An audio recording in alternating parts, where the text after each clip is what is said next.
She was raised to weave, to cook, to manage a household, to be a wife and mother someday. That was what daughters did in Viking society. Her 3 brothers were raised to fight, to raid, to protect the family honor. That was what sons did. Then within 6 months, all 3 brothers died in different battles, different raids, different accidents. And suddenly, at 16 years old, she was the only child left, the only one who could carry weapons, the only one who could defend the family's land and honor. Her father was too old to fight anymore. Her mother couldn't, by law. The family had no sons, no male heirs, no warriors, just her. So her father handed her a sword, said 3 words that changed everything. You're a son now. Not you're a warrior. Not you're a shield maiden. Not you can choose. You're a son now. This is the story of a girl who had to become something she was never meant to be, who had to kill to protect a family that had never prepared her to kill, who had to choose between the woman she was raised to be and the warrior her family needed her to become. Northern settlement, winter 905 AD.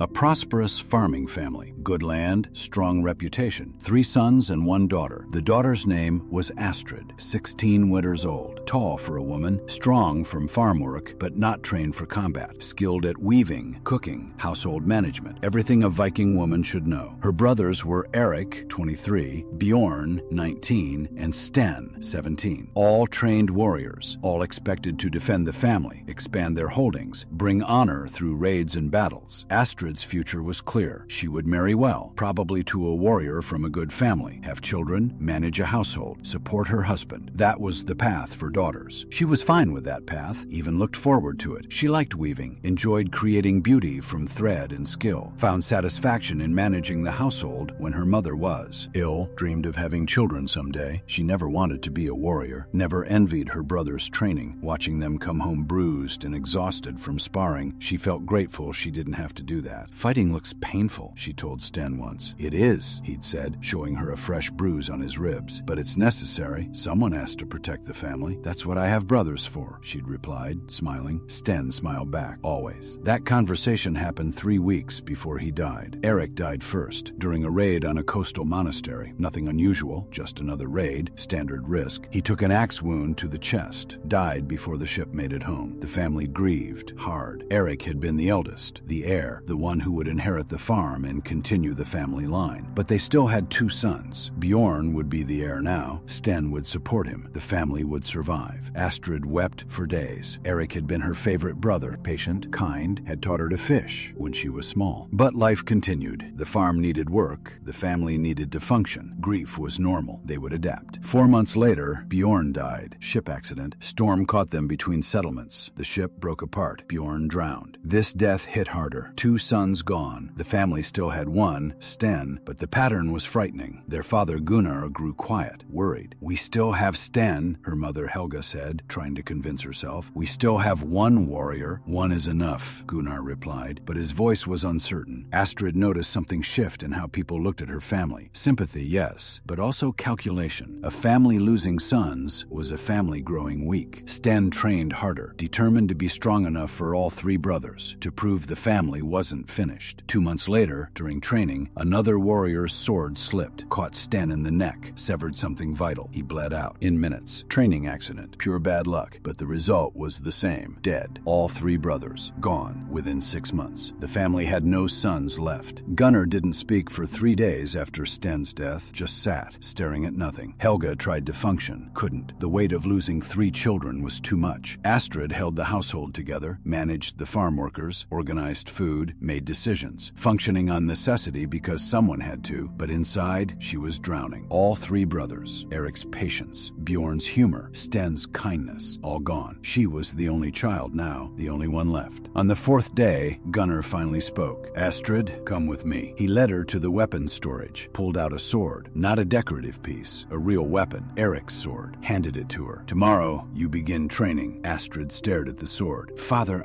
you're the only child we have left, the only one who can defend this family. I'm a daughter, not a warrior. You're a son now. I'm not a son. I'm a girl. I can't. You have to. Gunnar's voice was hard, final. We have no sons. We have land, property, reputation. All of it requires defense. A family without warriors doesn't keep anything. You know that. But I don't know how to fight. I'll teach you, starting tomorrow, the same way I taught your brothers. Father, this isn't fair. I didn't choose choose this. I wasn't raised for this. None of us chose this. Your brothers didn't choose to die, but they did. And now we adapt or we lose everything. You're strong. You're smart. You can learn. What if I don't want to learn? Gunner's expression softened slightly. What you want doesn't matter anymore. What the family needs matters. And the family needs a warrior. Pick up the sword. Astrid wanted to refuse, wanted to say this was wrong, wanted to run, but she looked at her father's face, saw the grief, the desperation, the knowledge that without a warrior they'd lose everything. She picked up the sword. It felt wrong in her hands, too heavy, too brutal, too masculine, but she held it anyway. The training was brutal. Gunner didn't ease her into it, didn't give her special treatment for being female, taught her exactly as he'd taught her brothers. If you're going to be the family warrior, you need to be as good as a son, better actually, because people will doubt you, they'll test you. You need to be undeniable. Every morning, dawn, training until exhaustion, sword work, spear work, shield work, footwork, strength building, endurance. Astrid's hands blistered, then bled, then calloused. Her muscles screamed, her body resisted. She'd been strong from farm work, but this was different. This was building strength for violence. Her mother watched with grief in her eyes. She should be learning to run a household, learning to be a wife, not this. She needs to survive first, Gunner replied. She can be a wife later if we still have a farm for her to live on. The other women in the settlement noticed, started talking. Did you hear? Gunner's daughter is training with weapons. Poor thing, lost all her brothers. Now she has to be one. It's not right. A girl with a sword. It's unnatural. What choice does the family have? No sons. Someone has to defend their land. Astrid heard the whispers, felt the stares. She was becoming something the settlement didn't quite know how to categorize. Not a proper woman anymore. Not quite a warrior either. Something in between. Something wrong. 6 months into training, she was competent. Not brilliant, not naturally gifted like Eric had been, but competent. She could handle a sword without dropping it, could block basic attacks, could execute simple combinations, could fight long enough not to be instantly killed. You're adequate, Gunner said, which for him was high praise. But adequate wasn't tested against practice dummies. It was tested against real threats. The test came on a cold afternoon. Astrid was alone at the farm. Gunner had gone to the settlement for supplies. Helga was visiting a sick neighbor. 5 men appeared at the property line. Strangers, not from the settlement, dressed for travel, armed, raiders, or bandits. The difference didn't matter. They saw the farm, saw smoke from the hearth, saw opportunity. One of them called out, "Anyone home?" Astrid stepped out of the house, heart pounding, hand instinctively moving toward the sword at her belt. The men saw her, saw she was young, female, alone. They smiled, the kind of smile predators give prey. "Just you here, girl?" one asked. "My father will return soon," Astrid said, voice steady despite her fear. "How soon?" "Soon enough." The leader, a scarred man in his 30s, stepped closer. "We're tired, hungry. Thought we might rest here. Share your hospitality." "We have no hospitality for strangers." "That's not very friendly." He took another step. His hand moved to his weapon. "Maybe we'll take hospitality anyway." The other 4 men spread out, flanking, surrounding. Classic predator behavior. Astrid's training kicked in. Assess threats, count enemies, identify escape routes, identify advantages. 5 men, all armed, all larger than her, all experienced fighters, probably. She was one, female, 16, 6 months of training. The smart move was to run, get to the settlement, get help. But if she ran, they'd raid the farm, take everything, burn what they couldn't carry, destroy what her family had built, and they'd know the family was weak, undefended, easy prey. If she ran, her family was finished. Gunner's voice echoed in her mind. A family without warriors doesn't keep anything. She drew her sword. The men laughed. "Look at this.